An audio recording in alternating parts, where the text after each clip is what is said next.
Hello and welcome. It's time for another edition of Devlin's Pirate Radio Show. And hello, I am Devlin. And we're here for a show I'm very excited about. One, there's a lot of reasons I'm excited by it. One, it is our summer movie preview. I love movies, and I'm a big fan of the blockbuster movies and, the mainstream movies more. Although I do like cult and indie films and stuff like that. I like a little bit of everything. But the other reasons I'm excited for this is because this is our second annual one. And that means that I've actually been doing this show enough that I can actually start having annual things. And that makes me excited because that means that I've stuck to my guns and I'm still doing this. And I'm so happy to be doing this. And I can't wait to look at the movies. Also, this isn't just a summer movie preview. We also have some very special guests on the show. I got a chance to interview two friends of mine that own businesses on Ottawa Street, and I was so lucky to chat with these gentlemen that I thought I'd include it since, summer's also a great time for getting out and checking out, shopping and looking at, small streets. And it'd be a great time to promote their two amazing shops. So how we're going to do this is I'm going to start talking movies, and I'm going to look at the May and June movies in segment 1. Then we're going to take a bit of an intermission, because you can't have a movie show without an intermission. And in that intermission, we're going to talk to my two friends on Ottawa Street. And then we're back to the movies in segment 3 as we take a look at the movies that will be invading theaters on July and August. Okay? So, a lot going on in the show. I'm so happy for this show, so let's just get right to it. And we'll start with talking movies. We're kicking off May again in a big way. Last year we kicked it off with the Avengers, and Marvel is claiming that early spot to kick off the summer movies. Captain America Civil War is probably the first big movie to kick off the summer. It comes out on May 6th. And of course, this is the continuing story in not only the Captain America saga, but in the Marvel Cinematic Universe. And this has been an amazing ride. I don't think there's been any clinkers. I've liked all the movies, and I am very excited about Captain America Civil War. This is the third Captain America movie, and it's looks like it's going to be a big on fight. I don't know the comics very well, but it looks like it's Captain America versus Iron Man in this, and it's also very exciting because you're going to see a lot of the characters that we've met through the whole MCU, and Spider-Man is also making an appearance in this. It's a little bit of sour grapes for me. I'm a little disappointed that I know they're very excited this movie and they wanted to cash in on the fact that, fans didn't really take to Batman versus Superman. So they released this to a lot of critics early on. And there's some critics who've seen this up until a month before, and they've been posting non-spoiler reviews, and I've been avoiding all of them. And I just think that I feel like we're getting this so, I wish, I'm so excited about this movie, but I hate the fact that a lot of critics, just because they're critics, got to see this way early. And, I don't mind a week or two in advance, but, I just think a month is a bit much. So they've been talking and saying no spoilers, and sometimes they let little things slip. And I just think that that's just my sour grapes. But this is probably one of the most anticipated movies. When I was going through a lot of the movies, I was looking at them and I thought, there's a lot of movies this summer that are coming out that we really don't need. I'm not trying to be negative, and I'm going to go see those movies probably, but really, honestly, we don't. But Captain America is not one of those. I look forward to the next saga. I think this is going to be a big one. This is going to lead into, a whole bunch of, Avengers Infinity War, the 2-part movie that's going to be coming out next year or the year after. I'm not sure when. This is also going to lead into a brand new Spider-Man franchise, and they've been playing around with that a little too much, so hopefully they can pull this off. Also on May 6th, a smaller movie that I'm actually looking forward to. It's called Being Charlie. This is so small, we probably won't even get it around here. But it stars Nick Robinson, who he's done a lot of really good work, but last year he kind of got more exposure because he was in Jurassic World. He was one of the kids. And it's basically about a kid facing drug problems and stuff and how it affects the whole family. And I just think it's going to be an interesting little mix, and I just thought I'd throw it out there. Mostly I'm going to be focusing on the really big releases, but if there's one that just kind of intrigues me, I thought I'd put it out there. Moving to May 13th, we've got another movie. Summer's become a time to kind of throw in a horror movie every once in a while, and they've got a couple coming out, but one of the first is on May 13th called The Darkness. Now, this is going to star Kevin Bacon. And I don't know much about it, but what excites me about this is the director. It's an Australian director named Greg McLean, who his claim to fame is he did a couple of movies called Wolf Creek. And if you've seen either of these films, they were really brutal and creepy and scary. And this seems more like more of a haunted house type thing, and I'm really interested to see how he can do his horror magic on it, because the Wolf Creek movies were pretty good. And I really can't wait to see what this is like. Now, I don't normally go see these in the theater, but you never know. But I usually wait till I get to see them at home so I can scare myself in the privacy of my own home and don't, scream, like a chill-filled child at the theater. But anyhow, that's The Darkness, and that's on May 13th. A couple of movies coming up on May 20th that might interest people. We have got a movie that we actually don't need, but I am so looking forward to this movie. It's Neighbors 2, Sorority Rising. It's Seth Rogen, Rose McGowan. That's not right. That is not right at all. Rose Byrne is the name I'm looking for. And Zac Efron are all back to take on Chloe Moretz. I can never remember her name. Anyhow, the girl who was in the Kick-Ass movies and the Carrie remake, Chloe Moretz Prez or something like that. Anyhow, Neighbors is back. I loved Neighbors a couple years ago. I thought it was one of the funniest comedies. I liked how well written it was. It was funny, but the characters all seemed three-dimensional. When they announced Neighbors 2, I always get nervous because sometimes comedy sequels do not work. The Hangover was an absolute mess, but, something like 22 Jump Street did manage to find the funny again. The storyline seems very typical in this one. Basically, they're trying to sell their house, but a sorority moves in next to them, and they call in Zac Efron's guy to come and try to wage war with the girls now. The trailers have been very funny. I'm looking forward to this. I'll be the first to admit I am nervous. Comedy sequels don't work, but I'm also very shallow, and Zac Efron looks absolutely smoking, and I will go see anything he will be in. I liked him way back from the High School Musical days, but he just looks so damn good. Although I didn't go see Dirty Grandpa in the theaters, but I don't think that's because he's been in a lot of weird movies. He's got another one coming up this summer we'll talk about as well, but yeah, I will be there. Neighbors 2, Sorority Rising. Angry Birds movie. This might excite some of you, especially you family members who have their kids in front of their computer screens to play Angry Birds. Well, the birds are finally coming for a live-action movie. It's not my thing. I'm not a big Angry Birds fan. I have to admit, the trailers looked okay compared to some movies that come out and I just cringe.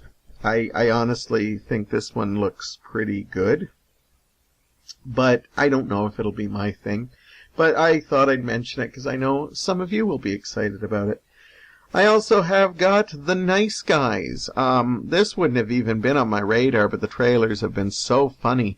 This is basically Ryan Gosling and Russell Crowe in a 1970s cop drama. A cop comedy. They play up the 70s drama.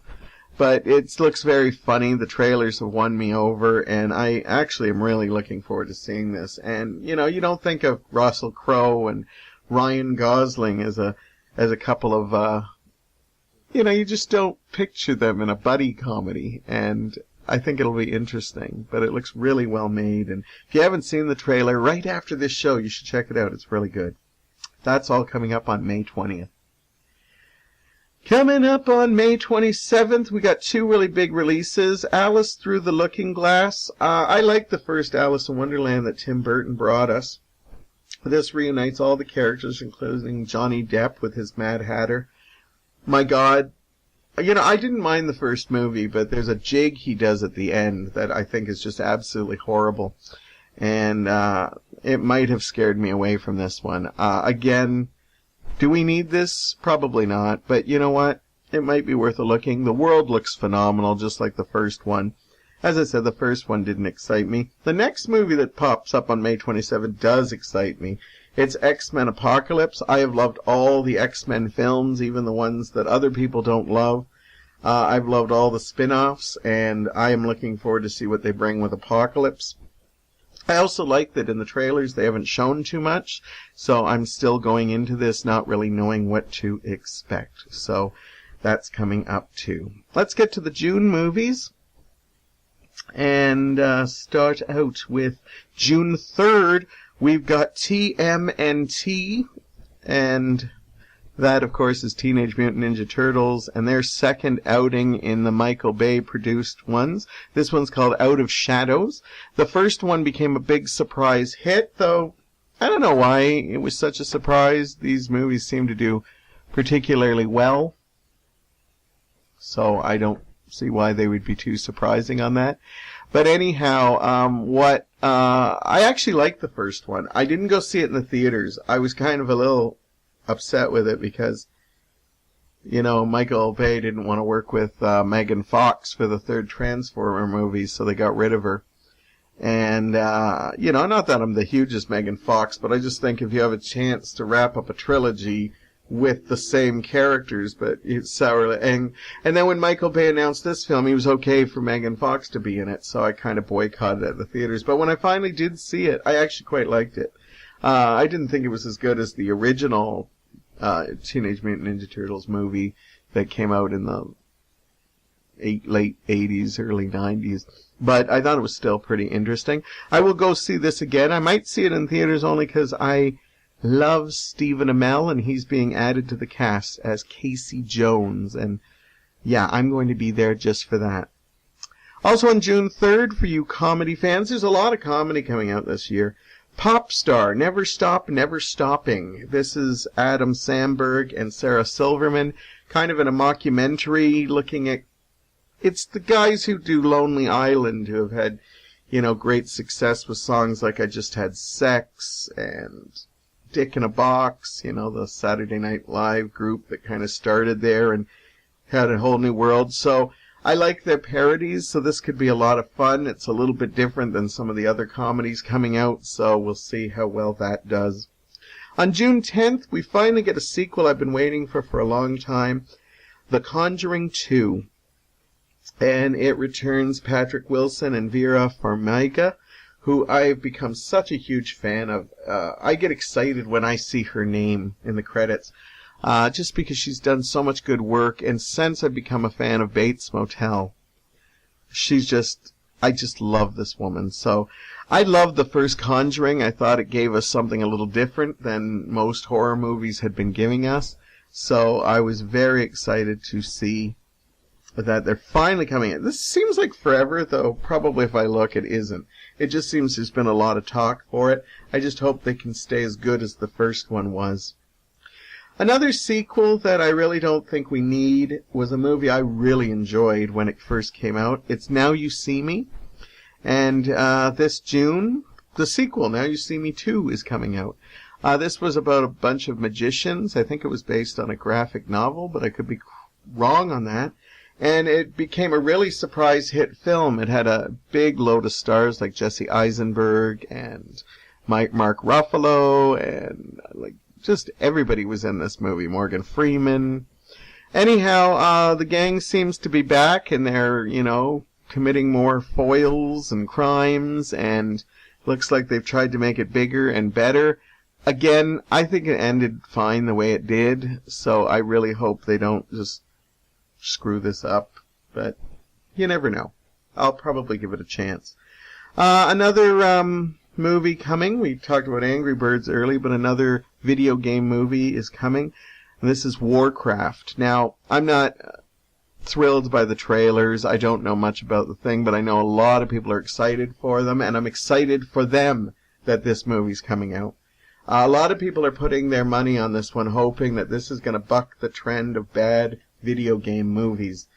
I know people are desperate to finally have a hit video game movie, and we've seen a couple, we've seen way back when Mortal Kombat, and a couple of other ones haven't done too bad, the Lara Croft series with Angelina Jolie, but the Warcraft, there's never been really an excellent one, and they're hoping this one is it. Now, I've found the trailers very lackluster, or maybe I'm just getting a little tired of, sand and swords, sandals and swords, movies, but, a lot of people are looking forward to this, and for them, I hope this is a big hit, and, I wish it the best. June 17th comes a movie. I swear I've seen trailers for this for ages, but no, it's just coming out. Central Intelligence, that stars Dwayne "The Rock" Johnson and Kevin Hart. The trailers have looked pretty cool. I like the pairing of them. I think it's got the best catchphrase of the year. They've called it the movie that has a little heart and a big Johnson. And if you know Dwayne Johnson or Kevin Hart, you know that not only is that appropriate, but what a catchphrase. And I think it's perfect. I think I'd just go based on somebody coming up with that. But it does look kind of funny, and I know, Dwayne Johnson is very charming in his movies, and Kevin Hart's very funny, so we can only hope. I'm going to put this under another movie we really don't need, but Disney really wants us to have it. It's the new Pixar film, Finding Dory. I absolutely loved Finding Nemo. I didn't love it probably as much as everybody else, but I still think it's one of Pixar's best. And I just loved so much about it.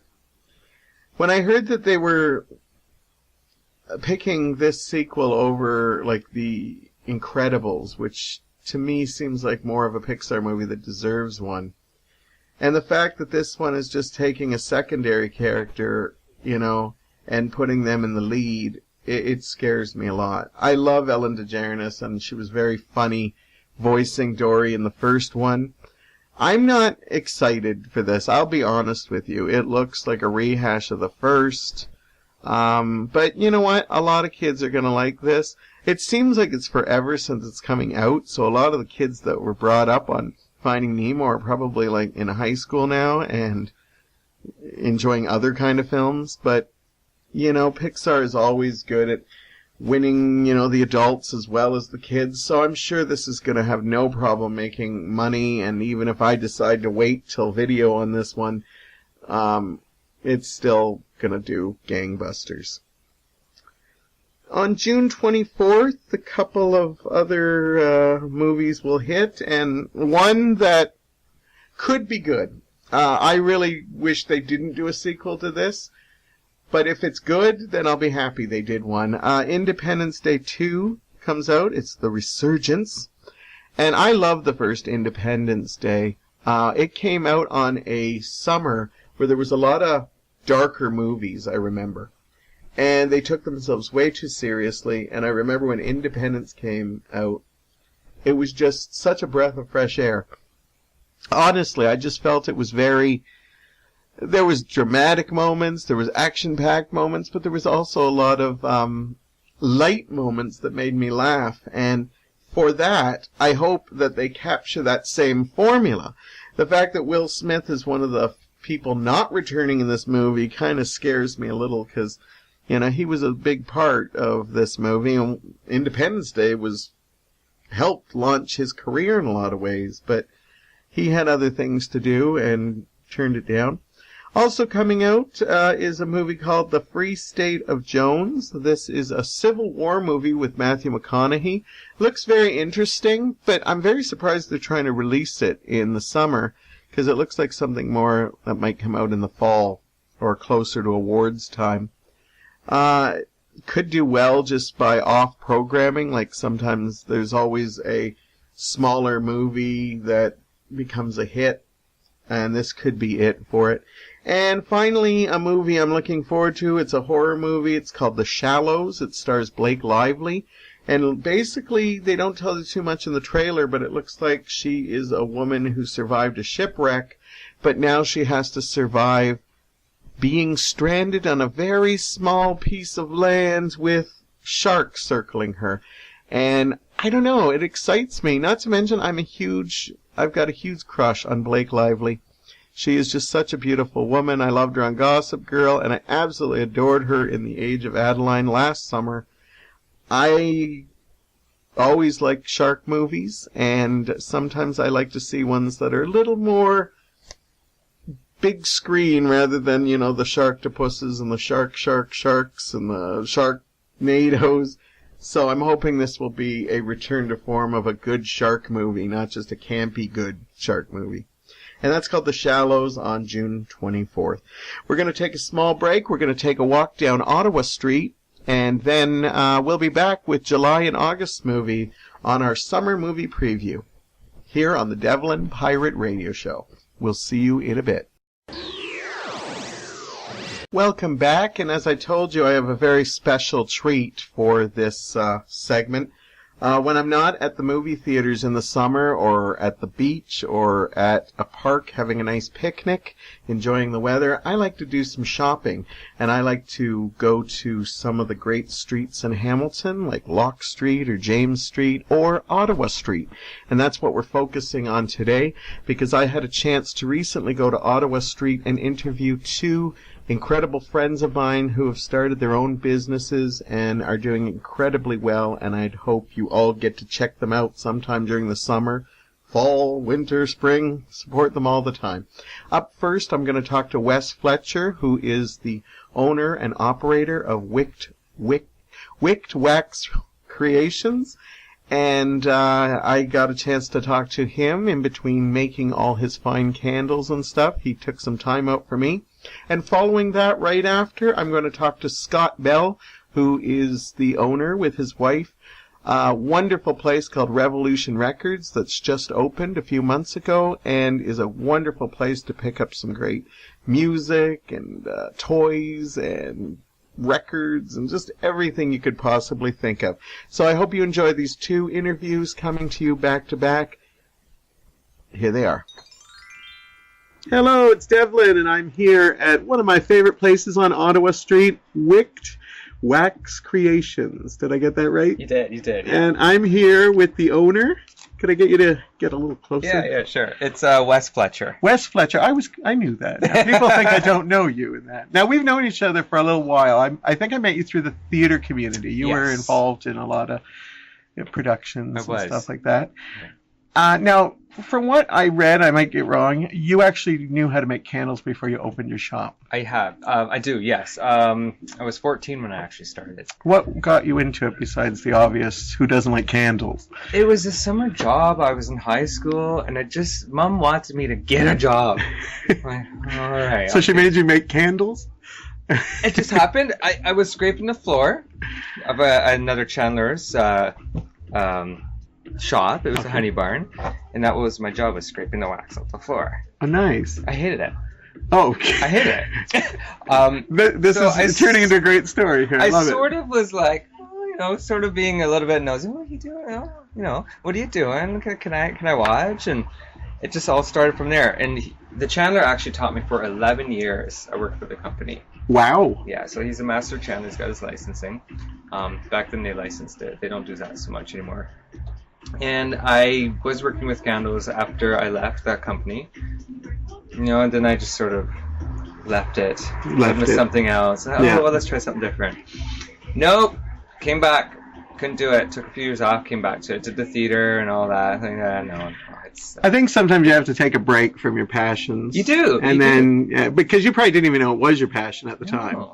And I just found out in the last 5 years that this is what I should be doing. And how long has the store been? Has it been 5 years or? The store is in its 4th year now. 4th year. Yeah. And it's from what I see, it's very popular. There's always people coming in. Thank you. Yes, it's we try to create unique candles where, you know, once you're done with your candle, the vessel that the wax is in, you can bring it back for a refill. So there's a steady flow of traffic all the time. That's awesome. Thank you. No, that's great because you don't get that at a lot of places. It's just that's it. That's it. And well, we like to reuse. We're very green with what we do, so we use organic wax, organic soy wax and beeswax and essential oils. And we like to reuse containers. We don't put any wax in the landfills. We reuse everything that we work with. Excellent. Yeah. Now, I love your shop because it always smells great coming in. It always looks good. You're always changing things up, which I think is good because that gets people to come back in, right? It's not... You know, sometimes I love going to little local shops, but, you know, it's like the same thing you see. But every time I come in, I swear something's different or you've changed things. Something's new. Something's hanging from the walls. Yeah. Sometimes I'm hanging from the ceiling, so I have it running. So when you got back to it, like, you must... Because you make all your own candles here, right, on the premise. Candle. And, like... That must take hours of your time. It does. There's some projects we've had going for a few years that we're finalizing. It takes a lot of time, a lot of research, a lot of chemistry. It's not a matter of just melting wax, sticking a shoelace in a jar of wax. It's not like that at all. Oh, yeah. No. We do with about 250 different wick types. And they're actually manufactured for us. We don't buy market-ready anything. Really? The only thing we buy raw is the wax. We have our scent made to our specifications. We have the wick made for our specifications. This way, we're truly unique in what we make, and you can't just buy it anywhere. Which is awesome. Yeah, thank you. And your logo is, like, I've seen it in other stores. I recognize it. Thank you. The seal. Well, when we first started, we decided to use something that meant quality, and everyone knows that a wax seal is a quality product. Yeah, it reminds me of, like, you know, the Middle Ages when you will not read this. Only you can break the seal. Yeah, absolutely. And like I said, it's a very medieval type symbol, and dating back, candles were what they used to light, to cook with back then. Like, that's... So it carries forward. Yeah, there's a lot of uses, setting ambiances and stuff. Oh, sure. Obviously, candles have become more popular, I think, in the last 10, 20 years. Mm-hmm. So it's a really great time for it to go. It is. A lot of people use it for meditation, relaxing. Entertaining is huge with candles, especially outdoors. I mean, pools, spas, whatever you can fill with water. You can put, like, floating candles, you know, your citronella, just... everything to make your experience complete with candles. Just everything. I burn them all the time. I really enjoy them and scents and stuff like that. So yeah, I urge people to come down here to check it out. Now, where are some of the other places that you can find your... You can find... We're in about 35 stores across Canada. Wow. Did you imagine that would ever happen? Absolutely. Or was that your goal? Was that your goal? World domination? World domination's always been my goal. It's like kinky in the brain. You just didn't realize it was going to be through candles. So you can find, there's 2 stores in Hamilton that carry our candles. But more so the tourism areas like Lyndhurst, Port Rowan, Wyerton, those types of places. Nice. So you're all over the place. Yeah, yeah. I actually, because as I said, I know your logo, and I actually get a warm feeling because I know you, Wes, and I'm like, hey, there he is again, and stuff. Thank you. Now, you make the Hamilton brick. Do you still make that? We still make the Hamilton brick. Are you the only people that make this? That's correct. We also sell it at the Hamilton store on James Street. Right, that's where I've seen it. Because it just makes sense. Yeah, and it's made looking like the Hamilton brick. Yeah, we'll have to get a picture of it just so people can see it. Yeah, absolutely. What we did was we took one of the original bricks when they used to make them with the word Hamilton, and we created a mold from that, and thus we produced the brick. None of them are ever the same. It just doesn't happen. Like bricks. Yeah, right? It just doesn't happen. No, but I like it. I like the variety. You can pick your own thing. We also make them in beeswax now. Oh, very cool. Yeah. And we played around with the 24 gold pigment. So this is like a limited edition gold brick. That's awesome. That is awesome. Yeah, thank you. So we've been playing around. It's fun to play Oh, around you're with. making gold down there. Yeah. That's the secret. Yeah. Yes. What are your particular favorite stuff that you make? I love making these fruit parfaits because there's a lot of creativity involved. And these actually take about 3 days from start to finish. Really? It's not just like a half an hour process. There's a lot of creativity involved. These take a couple days, so 3 days as well. The Atlas mason jars. So what we do is we put a silver pigment into the wax to create that look. So does this burn just like this? Burns. But it looks perfect. like a mason jar. Yeah, but yeah. That is awesome. Yeah, so these are a couple of my favorite things. And the man candle. So it's a nice cement vessel. Man candles. I like the name of it. It burns about 120 hours, double wick. And it's like a very industrial, modern looking pot, but it's available in all masculine scents. So it's sort of, it draws in the man, and it works for their places, their man caves, their condos, whichever. And these are refillable. Absolutely. So if I brought that in, how long would it take for you? Would it be like a week? Or 2 days. 2 days. 2 days turnaround. And you can, different scents? Whatever like if you want to scent try you want. something. We work Very with, cool. we don't have in the store 300 different scents, but we work with about 300 different scents. And you do specialty orders, Yeah. like you'll talk with people and see what you can absolutely. do. And Yeah. because I know you've made a couple for my friends that Yeah, were custom scents looking and- for grandmother's Yeah. scents at Christmas and stuff. Yeah, and that's the other thing with refilling vessels. If you have a particular vessel, like teacups, whatever, bring it in. We'll fill her up for you. Because we all have that. So they can bring their own vessels in and stuff. And yeah. We got grandmas passed down their teacups and stuff. You don't know what to do with them. Just bring it in. We'll fill it up for you. Now, the last couple of years, I love going to the streets like Ottawa and Locke because they're, James, they're Yeah. just. Hamilton is getting beautiful again, and you're definitely adding to that. Like you Thank have you. one of the nicest stores, I would say, on Ottawa. Thank and you. a lot of people still think of Ottawa as like the linen thing. Like they even put all those sculptures up, but really there's more antique stuff now on Ottawa and there's a trendy. It's true. There's a few niche stores. We have like the new bakery up the street that's open. It's a Colombian bakery. So there's a lot of niche stores, specialty stores on the street that sort of draw in everyone. So we don't just have the people coming for fabric. We have other people coming for, like, say, coffee, grab a coffee, walk the street, check out the different shops. We have do-it-yourself shops on the street. There's a fruit and vegetable market. Do they still do that? There's the Ottawa Street Farmers Market every Saturday. That's the word I was looking for, Yeah. farmers market. I honestly couldn't think of that. It's like fruit and vegetable stands, yeah. And it's starting to come full bloom, if you will, because of know. the spring season. Hopefully that was the last blast of...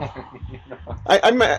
I always say I like winter, and then it stays way too long. Way too long. I want to bring out the patio furniture. I know. I want to put plants outside. I can't do that yet.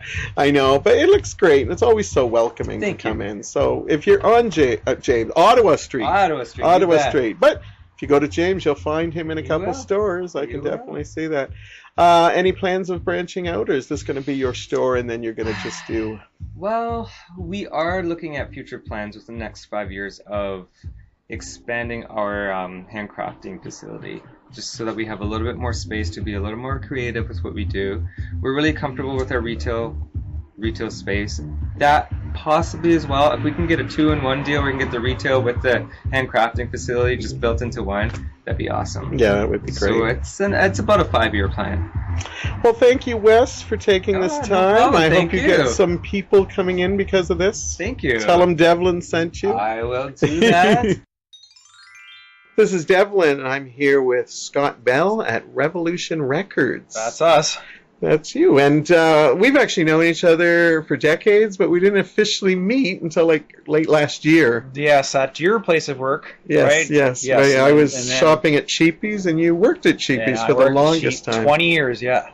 And now you've started your own place, and it's an awesome place here on Ottawa Street. Thank you. What made you do it? I know you've told me, but tell the audience. Well, I just hit the 20-year period at Cheapy's, and I just, I couldn't go any further.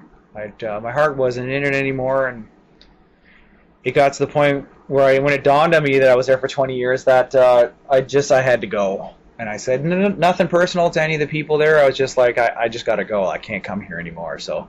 Yeah, because you were there when you were a teenager, right? May of 95. I'm not trying to age you here. Yeah, no, I'm 46. I started when... I was about to say, we must be close to the same age, because I shopped there as a teen, and I remember you there. So, and I went to my wife. She was very supportive. She says, yeah, let's go, let's do it. So, here we are. It's 7 months in. I quit Sheepies in July, and I opened up in September. Wow, so you just wasted no time? 2 months, we took off to renovate the place, and it was a lot of work, and it's still a lot of work. I'm still learning. I don't even know what day of the week it is. Yeah. Are you're enjoying it though? Oh, I'm enjoying it. Yeah, working for myself. I have less freedom in some ways, but more freedom in others. Like I'm here 6 days a week, but some afternoons I can take off early. That kind of thing, which I always wanted when I was at Sheepies. It was one of the things he was a stickler about, was letting me go for days off and stuff like that. So it's nice that you get to make your own rules. If I need a day off, I just, if I don't have a staff member, I just get one. And, now you've been in many bands throughout the years. Correct. What's the current one you're in? The current one is the Dinner Bells. It's an alt country kind of thing. Excellent. Now, music, how did you get into music? You seem like music's a big part of your life. Yeah, I don't know. I can still remember being 4 years old, and my parents had the records they had. And they had these old curly cord headphones, and I remember putting Elvis on, and they had the Beatles' Blue and Red album, and obviously those, an Elvis live album for some reason. I still can't figure out to this day why my parents had these records at the time, because they're music people, but they're not huge music people. But it's funny what we pick up from our parents and stuff. That stuff was, Being the youngest in my house, everybody got control of the record player until I finally got to buy music. So I'm influenced by all their stuff. So I can see how it would be an influence to you. It was huge. I would just disappear. I would sit on the chair and put those records on, and nothing mattered for that 33 minutes, Now, you sell a lot of vinyl here. You also sell DVDs and, merchandising, pop culture stuff? We sell CDs, DVDs, and some games and toys and stuff like that. But our primary focus is the records. I don't sell... CDs do pretty well, actually. CDs still I'm trying to make the video games and the toys go, and it's still a work in progress. I'm only 7 months old, like I said, I'm still... getting a clientele for my smaller things. Yeah. There's a couple guys that check my video game cabinet twice a week, right? But see if you have something new. See if I have something new. So I do have a bit of traffic for it, but I'm hoping to grow that. Now vinyl's growing again, isn't that incredible? So you've started at a very good time. Well, I'm banking my livelihood on it. So right. I mean, I saw it coming. Even if I wanted to leave Cheapies 5 years before I did, it wouldn't have been possible, because vinyl was coming back at that point, but it wasn't the commodity that it is now. No, I thought I read something that vinyl, actually, record players and stuff were out, I think it was HMV said that they were selling more vinyl and record players than they were CDs and DVDs this year. I've seen a lot of things like that. What turntables they sell... I don't know if it's World or North America. I didn't read the full article, but a turntable sells one a minute. Something like that. Everybody's selling them. I did well with them at Christmas, and I sell on average one a week. So that's pretty good. It's pretty good, yeah. Did you keep all your vinyl when it was starting to go to CDs? Because I was one of the ones who kind of got away from it and went to CDs. Went to CD. I did sell missed the album part of it. I did sell some. I had 500 records when I opened my store, which unfortunately I had to sell to open my store because I just needed records. So those are all gone. But what the heck? I got a store full of records now. I don't need more. You can play whatever you want. And if I ever need a record, I just go in my own store to get one. But I did sell some, but I kept 500. I didn't buy a lot of records at Cheapies over the years. I just wasn't in the mood for collecting, and when you're immersed in it every day. I bought one a month. Oh, really? You know what I mean? I just didn't have the need for it at the time. Yeah. Are you still enjoying performing and stuff? Oh, yeah. The Dinner Bells it's a rootsy outfit, right? There's no need for the Dinner Bells to ever quit.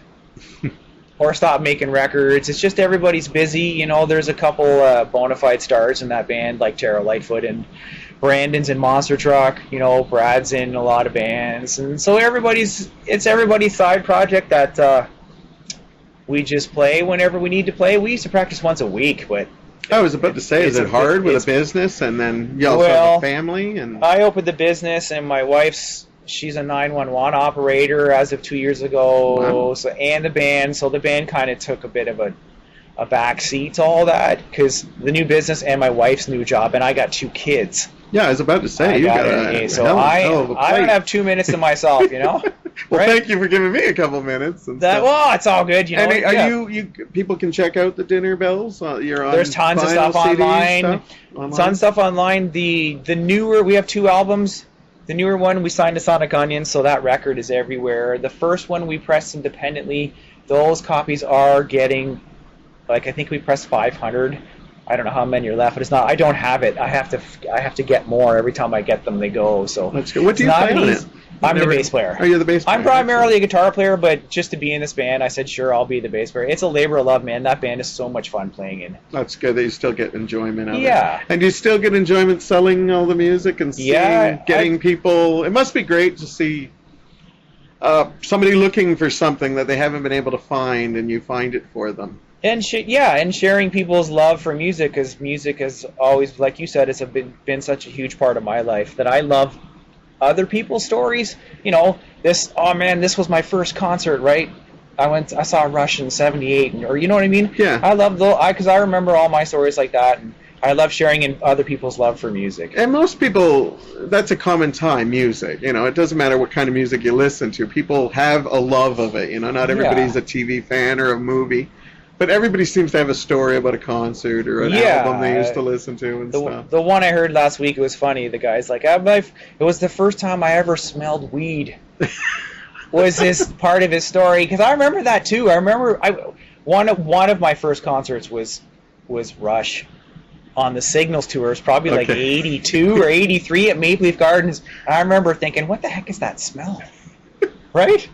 The second the lights went on, there's this funny smell going on, you know. I mean, either way, I don't mean to advocate or that kind of stuff. But I'll share my own story. The first time I ever saw weed was I remember my brother would let me go play his albums and stuff. And I remember it was a particularly Tom Petty album I went to go play, and something fell out, and I'm like, what is this? Yeah. He'll love me sharing that story. Yeah, right. That's awesome. He was holding it for a friend, I'm sure. Oh, yeah. It's not mine, Mom. Wasn't in his Tom Petty album. Right, exactly. No, I noticed he didn't have it hidden in his Barry Manilow albums. Though. Right. Yeah, since I told that story, might as well throw that too. You should have hid in there, because it's less people are going to go to the Barry Manilow record. He's a huge Barry Manilow. Oh, fair. He's a fan of He wouldn't admit that now. Right? A fan of Well, he was pretty smart at the time, you know. It was all women when he went to the fan club things. It was all women and a couple of guys and stuff.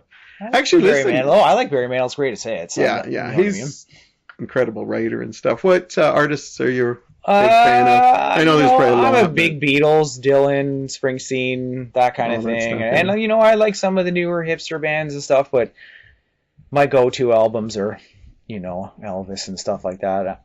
You know what I mean? I'm a big Sinatra fan. How'd you come up with Revolution Records? My wife. It's a great... It's the R and RPM, right? Yeah.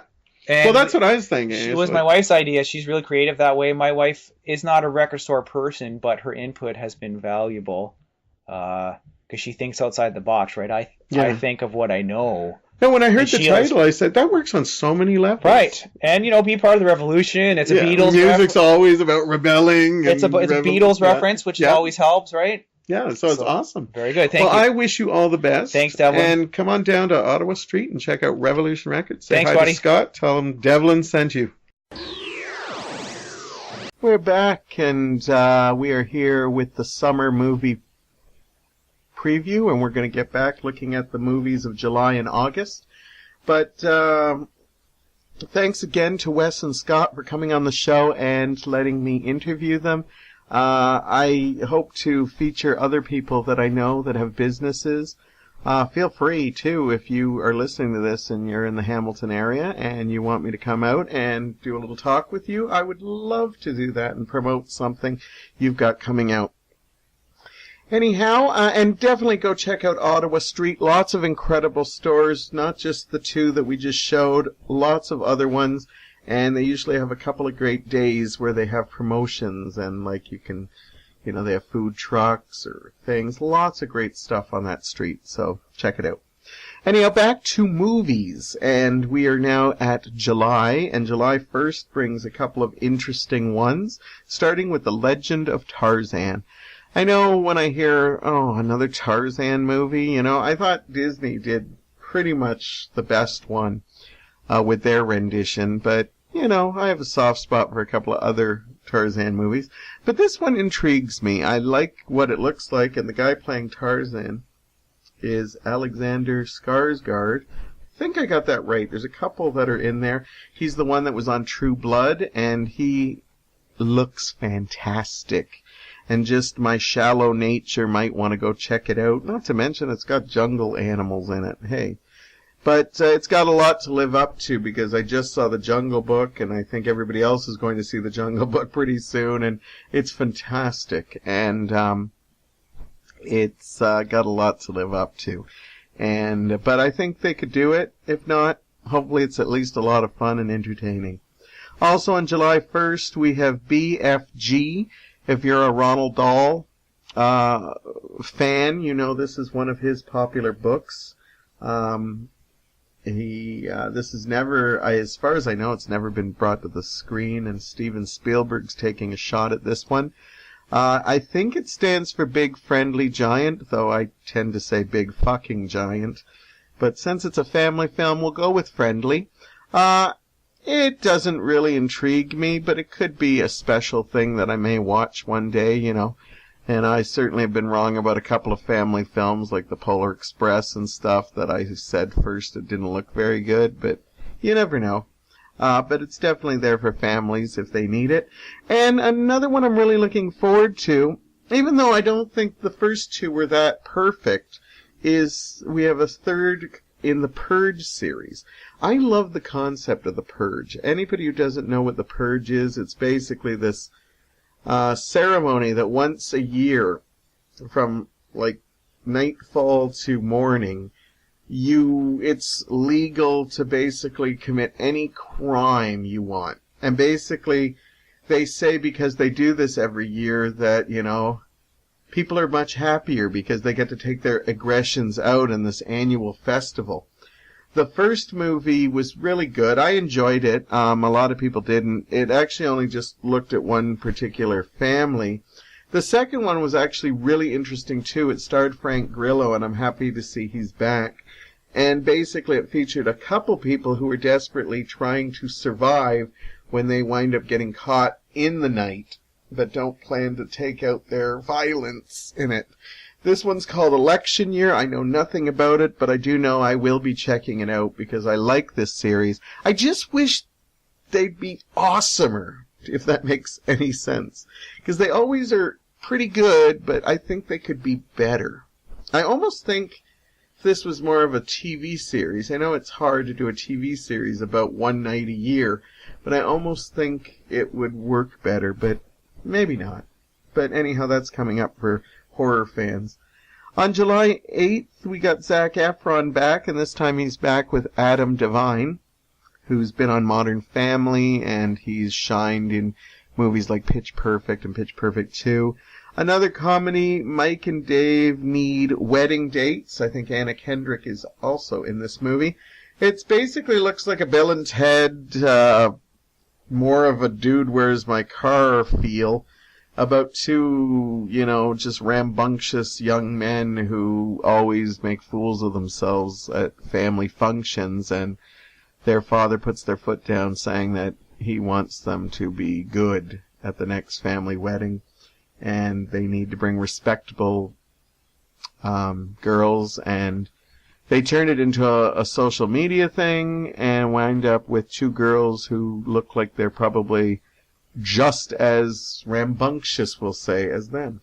It's actually an interesting premise. I worry that Zac Efron's taking a little bit too many of these himbo roles. I really like Zac Efron, and I'd love to see him really grow as an actor, and he really proved his comedic chops in Neighbors. But it seems like, with Baywatch and this and Neighbors 2, he's really... I hope he doesn't pigeonhole himself, because I like him taking chances like he did some early dramas and stuff like that before, because I really think he's got some star power. Anyhow, on July 15th, we have another movie that is in my list of movies we really don't need, but this could be either way, and I don't want to really crap on this movie because it's already getting crapped on by a lot of people. It's the new Ghostbusters. Paul Feig is directing this with Kristen Wiig and Melissa McCarthy in it. This is the female Ghostbusters, but I feel weird calling it that because it should just be Ghostbusters, but they seem to be promoting it that way. The promotion of this has been handled horribly. I did get to see the trailer in 3D and think the effects look fantastic. I like Paul Feig's direction. He did Bridesmaid and he did last year's big hit Spy. So because of that, I'm going to take a chance on this, but the humor looks very bad. But there's so much good in this that it might outweigh it. And it's got Chris Hemsworth as well, looking really great as the secretary for them. I just wish it was its own thing. And they make it sound like it's just a reboot where they're just, putting women into the men's roles.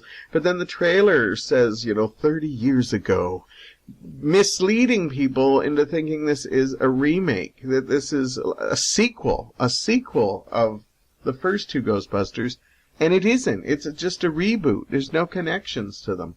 So I just don't like the way the campaign's been held for this. I think it's going to do well. I think people will go just for the sake of checking it out, and I think, if it gives you a couple of good laughs, it'll be fine. On July 22nd, I keep forgetting this one's coming out, and I should be more excited for it. The first trailer didn't really win me over, but I did get a little excited because I loved the first two in the series. Star Trek Beyond. Chris Pine, Zachary Quinto, and the gang are back, and this time they have Adrian Albus as their villain. And there's not a lot of plot being released for this. They tried that last time, and then a little bit of a spoiler alert, it basically did become the Wrath of Khan. And so I don't know what to expect in this movie. The trailer looked pretty good, but it didn't really get me to my blood boiling for this, and anything with Chris Pine in it usually gets me excited. But I am looking forward to it. As I said, I forgot it's even coming out. I hope it's a success because they've done so well with the first two. And this is the first one where we're not going to have J.J. Abrams in the director's seat. So, we might be dealing with a whole new thing. So, could be fresh to get a new director in there. But it could also go anywhere. I'm going to announce this one for some of you. Ice Age Collision Course. I don't know for sure. I'm not up on my Ice Age. This is like the 5th in the series I'm going to take a guess at. Very successful. I remember how much money the last one made, so I'm not surprised there's another one. This is a series I just can't get behind. I tried to watch the first one. I got through it. Absolutely hate it. I had no interest to see any of the other ones, but there seems to be a market for this. People like the Ice Age movies, and as long as people keep going to it, why wouldn't they keep cranking them out? I honestly, I'd rather see other stuff. There's a lot of other animated stuff around, but who knows? This could actually continue its success rate. I just wish families were more particular. I know you're excited to take your kid to see a movie, but when you start taking them to movies that I think are not that great, but you know what? That's good. You guys can like it. So Ice Age Collision Course, mark your calendars for July 22nd. And finally, on July 29th, for July, we've got 2 movies. The big one coming out is Jason Bourne. Matt Damon is back, and he's back in another Bourne Identity movie. And this time it's just simply called Jason Bourne. The new trailer's been released. It looks pretty good, and I'm excited by it. They did try to spin this off to Jeremy Renner. I did not like that movie. I loved the first 3 Bourne films, and I respected what they did with Jeremy Renner because they had a franchise they didn't want to give up on. But it just didn't seem to work. But having Matt Damon back, I think this is good. And it looks like it's taking on new ground. It looks like they're going away from the whole, I don't know my past. Because now that he knows his past, you have to move it on.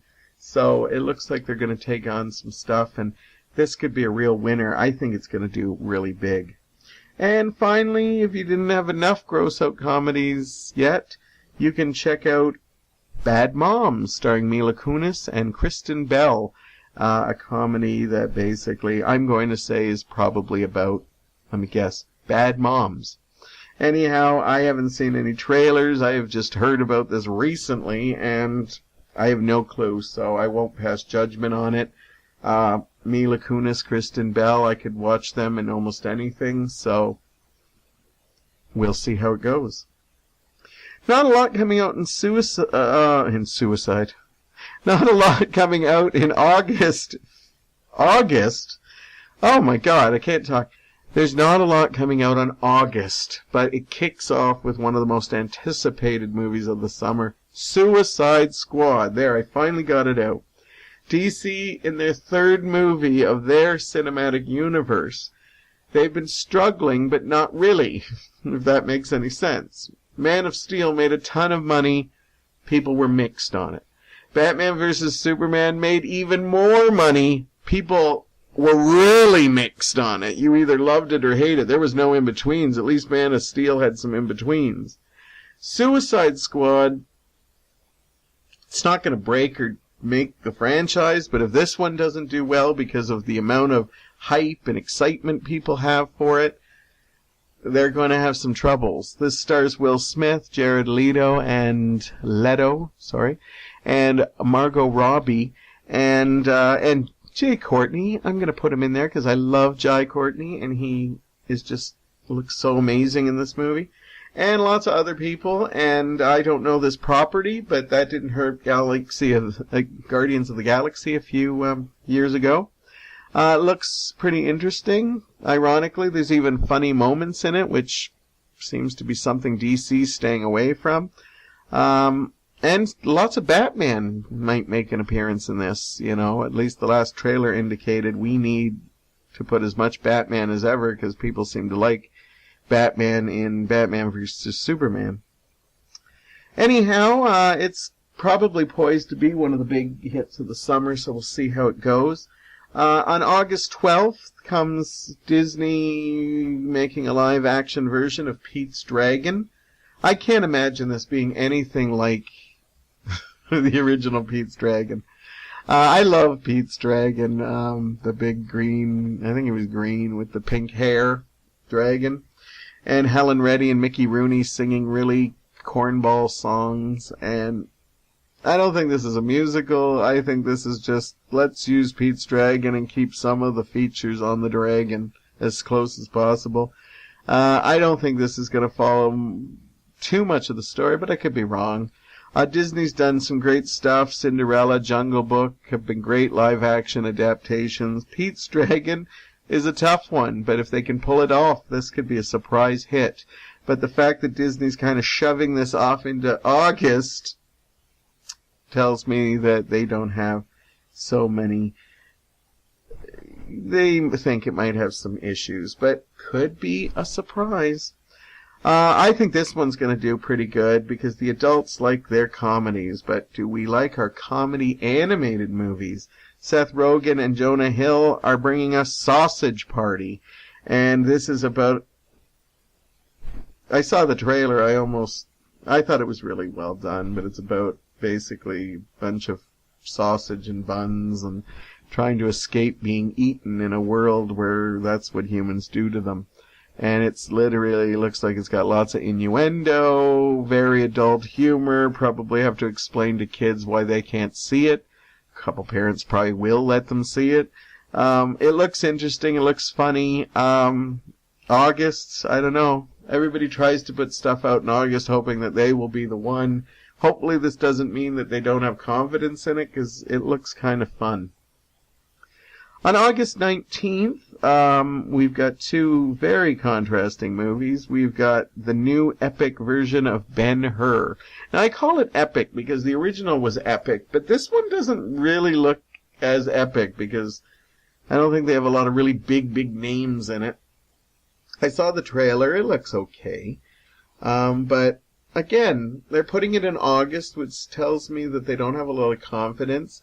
I think that, these sandals and sword movies have been struggling, and to put something like this in a time where, August doesn't do well, especially as you get closer to Labor Day, because, kids are getting ready to get back to school, you're getting your last couple of weeks of summer vacation in, sometimes you want to be doing other things than going to the theater, or maybe you're rediscovering movies you didn't get a chance to go see earlier in the summer. But anyhow, Ben-Hur is, I don't know, it could be a surprise, but I have a bad feeling it's not going to do too well, but that might not stop me from seeing it. I wrote this one down because I don't even know if it's going to be playing in a lot of theaters, but I was excited for it. And anybody who used to like watching old 80s and early 90s action films, like Cannon Films, are going to be excited about this too. It's Kickboxer Vengeance, and it actually is going to see the return of Jean-Claude Van Damme. Kickboxer was one of his most successful series, and out of nowhere, he's back. I assume he's going to be playing more of a trainer role rather than the ingenue, but we'll have to see, because we haven't seen any footage of this yet, but I'm excited to see Jean-Claude taking on one of his old movies. And we'll see how that goes. And also, rounding out August, right at the very end of August, I stupidly didn't even write the date down. But it would be August 26th. We're seeing another sequel that we don't need. Jason Statham. I think Jason Statham is awesome. And he has so many movies, but he has so many movies that are just one word, and they look like the same movie.